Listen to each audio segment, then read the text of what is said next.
Madam, ತಾವು ಮಹಿಳಾ ಆಯೋಗದ ಅಧ್ಯಕ್ಷರಾಗಿರೋಂಥ ಸಂದರ್ಭದಲ್ಲಿ ಈ ರೀತಿಯ ಒಂದು ಸಮಸ್ಯೆಗಳನ್ನು ಜಾಸ್ತಿ ನೋಡ್ತಾ ಇದ್ರು. ಸುಮಾರು ಜನ ಬರ್ತಾಯಿದ್ರು. ನಿಜವಾಗ್ಲೂ ನನಗೆ ಅನಿಸ್ತಾ ಇತ್ತು, 60 ವರ್ಷದ ಹೆಣ್ಣುಮಗಳು, 65 ವರ್ಷದ ಹೆಣ್ಣುಮಗಳು 80 ವರ್ಷದ ಗಂಡನ ಮೇಲೆ ಅನುಮಾನ ಪಟ್ಬಿಟ್ಟು ನನಗೆ ಅವನ ಜೊತೆ ಬೇಡ, ನನಗೆ ಡೈವರ್ಸ್ ಕೊಡಿ ಅಂತ.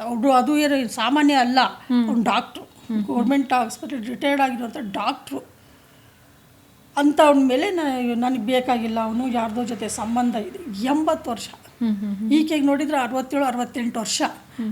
ಈ ಟೈಮಲ್ಲಿ ಇನ್ನೇನು ಆಗತ್ತಾ, ಯಾರ ಜೊತೆ ಸಂಪರ್ಕ ಇಟ್ಕೊಂಡಿರ್ತಾನೆ, ಏನು ಅವಳಿಗೆ ಹೆಂಗಾಗುತ್ತೆ ಗೊತ್ತಾ? ಹೆಣ್ಮಕ್ಳು ಇದನ್ನು ಅನುಭವಿಸಿ ಇದು ಸೈಕಾಟ್ರಿಸ್ಟ್ ಹತ್ರ ಕೇಳಬೇಕು ಅಂತ ಅನಿಸುತ್ತೆ ನಮಗೆ. ಯಾಕೆ ಅಂತಂದರೆ ಈ ಹೆಣ್ಮಗಳು 40ರ ನಂತರ ಒಂದು ಮಾತು ಹೇಳಿದ್ರಿ. 40ರ ನಂತರ ಋತುಚಕ್ರ ಸೈಕ್ಲಿಂಗು ನಿಂತೋಗುತ್ತೆ. ಆವಾಗ ಹಾರ್ಮೋನ್ಗಳು ಇಂಬ್ಯಾಲೆನ್ಸ್ ಆಗುತ್ತೆ. ನಾನು ಯಾವುದೋ ಒಬ್ಬ ಸೈಕಾಟ್ರಿಸ್ಟ್ ಡಾಕ್ಟ್ರ್ ಹತ್ರ ಕೇಳಿದಾಗ ಅವ್ರು ಹೇಳಿದ್ದು, ಯಾಕೆ ಈ ಥರ ಆಡ್ತಾರೆ? 40 ವರ್ಷ ಆದಮೇಲೆ ಗಂಡ ಬೇಡ ಅಂತ ಬಯಸ್ತಾರೆ, ಅಥವಾ ಹೆಂಡತಿ ಬೇಡ ಅಂತ ಗಂಡ ಬಯಸ್ತಾನೆ, ಯಾಕೆ ಈ ಥರ ವಿಚ್ಛೇದನಕ್ಕೆ ಹೋಗ್ತಾರೆ? ಯಾಕೆ ಇಬ್ಬರಲ್ಲೂ ಸಹ ಹೌದು ಅವ್ರ ಗಂಡಸರಲ್ಲಿ ಒಂಥರ ಇರಬಹುದು, ಅವಳು ಈ ಥರ ಒಂಥರ ಬಿಹೇವ್ ಮಾಡಿದಾಗ ಗಂಡನಿಗೂ ಬೇಡ ಅನಿಸುತ್ತೆ.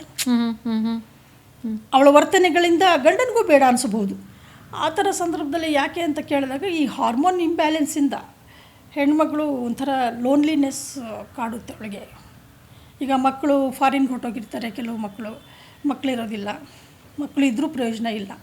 ಹೀಗಿರೋಂಥ ಸಂದರ್ಭದಲ್ಲಿ ಮಕ್ಕಳನ್ನು ಈ ಕಡೆ ನೋಡೋಕ್ಕೂ ಆಗೋದಿಲ್ಲ, ಮಕ್ಕಳ ಜೊತೆ ಬದುಕೋಕ್ಕೂ ಆಗೋದಿಲ್ಲ, ಇದು ಗಂಡನ ಜೊತೆ ಬದುಕೋಕ್ಕೂ ಆಗೋದಿಲ್ಲ. ಅಲ್ಲ, ನಿಮ್ಮ ಪ್ರಕಾರ ಹೆಣ್ಣು ಒಂಟಿಯಾದಾಗ ಈ ಎಲ್ಲ ಒಂದು ಆಲೋಚನೆಗಳು ಆಕೆಯಲ್ಲಿ ಬರುತ್ತೆ ಅನಿಸುತ್ತೆ ತನಗೆ?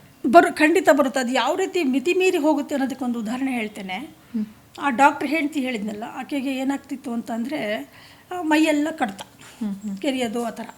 ಅವಳಿಗೇನು ಅಂತಂದರೆ, ನನ್ನ ಗಂಡ ರಾತ್ರಿ ಮಲಗಿರಬೇಕಾದ್ರೆ ನನಗೆ ಇಂಜೆಕ್ಷನ್ ಮಾಡ್ತಾನೆ, ಅನುಮಾನ ಇಂಜೆಕ್ಷನ್ ಮಾಡ್ತಾನೆ, ಏನೋ ಮಾಡ್ತಾ ಇದ್ದಾನೆ, ಏನೋ ಮಾತ್ರೆ ಹಾಕ್ಬಿಟ್ಟು ನೀರಲ್ಲಿ ಕೊಡ್ತಾನೆ, ಏನೋ ಮಾತ್ರೆ ಹಾಕ್ಬಿಟ್ಟು ಕಾಫಿಯಲ್ಲಿ ಕೊಡ್ತಾ ಇದ್ದಾನೆ, ಹಾಗಾಗಿ ನನಗೆ ಈ ಥರ ಆಗ್ತಾಯಿದೆ, ಯಾಕೆ ಹಂಗೆ ಮಾಡ್ತಾನೆ? ನಾನು ಸತ್ತೋಗ್ಲಿ ಅಂತ ಹಂಗೆ ಮಾಡ್ತಾಯಿದ್ದಾನೆ. ಅವನು ನನಗೆ ಬೇಕಾಗಿಲ್ಲ, ನಿಮ್ಮತ್ತು ಇನ್ನು ಹೆಂಗೆ ಒಬ್ಬಳೇ ಹೆಂಗೆ ಜೀವನ ಮಾಡ್ತೀಯ? ನಾನು ಹೆಂಗಾದರೂ ಜೀವನ ಮಾಡ್ಕೊಳ್ತೀನಿ, ಪರವಾಗಿಲ್ಲ, ಅವ್ನ ಸವಾಸ ಬೇಡ ಅಂತ ಡೈವರ್ಸಿಗೆ ಬರ್ತಾರೆ.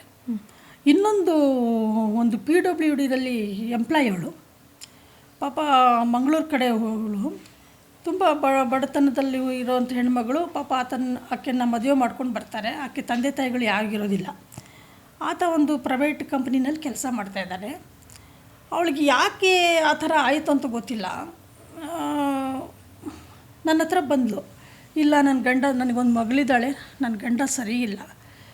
ಏನು ಸರಿ ಇಲ್ಲ ಅಂದರೆ ಏನು? ಯಾರೋ ಹೆಂಗಸಿನ ಜೊತೆ ಸಂಬಂಧ ಇದೆ ಅಂತ ಅನ್ನಿಸ್ತಾ ಇದೆ. ನೋಡಿ, ನನಗೆ ಬೆಡ್ಶೀಟಲ್ಲಿ ಮಲಗೋ ಹಾಸಿಗೆ ಮೇಲೆ ಏನೋ ಪೌಡ್ರ್ ಹಾಕಿರ್ತಾನೆ, ಏನೋ ಒಂಥರ ವಾಸನೆ. ಆ ಪೌಡ್ರ್ ನೋಡಿ, ಈ ಥರ ಮೈಯೆಲ್ಲ ಕಡಿತಾ ಇದೆ, ಮೈಯೆಲ್ಲ ಒಂಥರ ದದ್ದದ್ದು ಇದಾಗಿದೆ ಅಂತ ತೋರಿಸಿದ್ಲು. ನಾನು ಅವನನ್ನು ಕರೆದು ಕೇಳಿದೆ, ಯಾಕಪ್ಪ ಈ ಥರ ಎಲ್ಲ ಮಾಡ್ತೀಯ ನೀನು ನಿಂದು ಯಾರ ಜೊತೆ ಸಂಬಂಧ ಇದೆ, ಯಾಕೆ ಈ ಥರ ಹೆಣ್ಮಗಳನ್ನ ಹಾಳು ಮಾಡ್ತೀಯ ಅಂತ. ಮೇಡಮ್ ನೋಡಿ, ನಾನು ಕಷ್ಟದಲ್ಲಿ ಬಂದವನು. ಅವಕ್ಕೆ ಒಬ್ಬರು ತಂದೆ ತಾಯಿನೂ ಇಲ್ಲ, ಯಾರು ಬಂಧು ಬಳಗನೂ ಯಾರೂ ಇಲ್ಲ. ಈಗ ಏನಾದ್ರೂ ನಾನು ಆಕೆಗೆ ತೊಂದರೆ ಕೊಟ್ಟರೆ ನಾನೇ ನೋಡಬೇಕಲ್ವ. ಇವಳು ಮಾಡ್ತಿರೋ ಅವತಾರಗಳು ನೋಡಿಬಿಟ್ಟು ನಾನು ಸೈಕಾಟ್ರಿಸ್ಟ್ ಹತ್ರ ಕರ್ಕೊಂಡೋದೆ. ಇಲ್ಲ, ಈಕೆ ಸೈಕಿಕ್ ಪ್ರಾಬ್ಲಮ್ ಇದೆ, ಅದನ್ನು ಸರಿ ಮಾಡಬೇಕು, ಮಾತ್ರೆ ತಗೋ ಅಂತ ಅಂದರೆ, ನಾನು ಹುಚ್ಚಿ ಮಾಡೋಕ್ಕೆ ಹೊರಟಿದೀಯಾ ಅಂತ ಶುರು ಮಾಡ್ತಾಳೆ. ಆಮೇಲೆ ಬೆಡ್ಶೀಟನ್ನು ದಿನ ವಾಷಿಂಗ್ ಮಿಷಿನ್ಗೆ ಹಾಕಿ ಒಗೆಯೋದು, ತೊಳೆಯೋದು. ಮನೆಯಲ್ಲಿರೋದು ಏನಾದರೂ ಸೋಫಾ ಮೇಲೆ ಕವರ್ಗಳನ್ನೆಲ್ಲ ಹಾಕಿ ತೊಳೆಯೋದು, ಪ್ರತಿದಿನ ತೊಳೆಯೋದು. ಮೊಬೈಲನ್ನು ಬಿಡಲ್ವಂತೆ, ಮೊಬೈಲನ್ನು ನೀರಲ್ಲಿ ಹಾಕ್ತಾಳಂತೆ. ಅಂಥ ಮೆಂಟಾಲಿಟಿ. ಆಮೇಲೆ ಆಫೀಸ್ಗೆ ಹೋಗೋದೇ ಇಲ್ಲ, ಸೀದಾ ಮಹಿಳಾ ಆಯೋಗಕ್ಕೆ ಬರೋದು, ಕೂತ್ಕೊಳ್ಳೋದು, ಡೈವರ್ಸ್ ಕೊಡಿಸಿ ಅಂತ ಕೇಳೋದು. ಈ ಸುಮಾರು 1-2-3 ತಿಂಗಳು ಇದೇ ಥರ ನಡೀತು. ಕೊನೆಗೆ ನಾನು ಇಲ್ಲ ಡಾಕ್ಟ್ರ್ ಹತ್ರ ಹೋಗಿ ತೋರಿಸಿ ಅಂತ ಹೇಳ್ಬಿಟ್ಟು ನಾನೇ ಸಜೆಸ್ಟ್ ಮಾಡಿದೆ. ಹೋಗು ಅಂತಂದರೆ, ನೀವು ಹಾಗೆ ಮಾಡ್ತೀರಾ? ನಾನು ನನ್ನ ಹುಚ್ಚಿ ಮಾಡೋಕ್ಕೆ ಹೊರಟಿದ್ದೀರಾ? ನನಗೇನಾಗಿದೆ? ನಾನು ಚೆನ್ನಾಗಿದ್ದೀನಲ್ಲ